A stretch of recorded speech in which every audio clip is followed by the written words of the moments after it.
টানা বর্ষণ ও পাহাড়ি ঢলে শেরপুরের ছিনাইগাতি ও নালিতাবাড়ী উপজেলার শতাধিক গ্রাম প্লাবিত হয়েছে। বন্যা দুর্গত এলাকায় দেখা দিয়েছে শুকনো খাবার এবং বিশুদ্ধ পানির সংকট।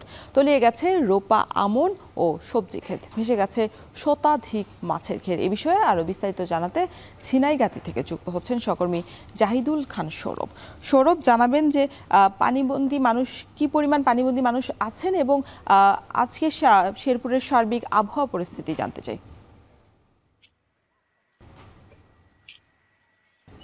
জি রোশন, শুরুতে জানিয়ে রাখি যে শেরপুরে যে দুটি নদী রয়েছে নালিতাবাড়ীতে, সেটা হচ্ছে ভোগাই এবং চেল্লাখালী নদী।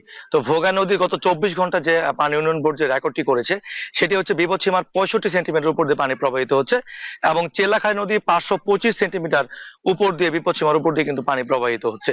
আমি এই মুহূর্তে রয়েছি শেরপুরের ঝিনাইগাতি উপজেলার মালিজাই কান্দা ইউনিয়নের জোলগাঁও গ্রামে। আপনি দেখতে পাচ্ছেন যে আমার পেছনে যে বেশ কয়েকটি বসত বাড়ি রয়েছে সেটি কিন্তু একদম পানির তলিয়ে গেছে। তো আজকের আবহাওয়া যদি আমি রোশন জানাই,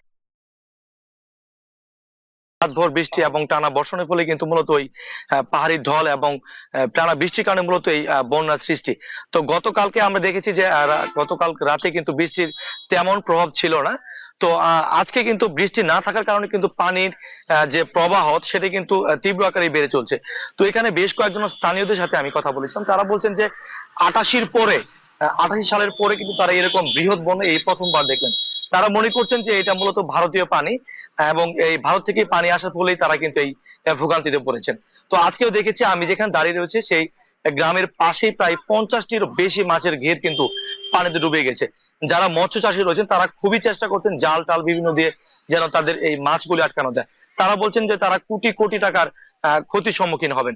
বিশেষ করে যারা রোপা আমন ধান লাগিয়েছিলেন এবং শীতকালীন আগাম সবজি চাষ করেছিলেন, সবই কিন্তু এই পানির নিচে তলিয়ে গেছে।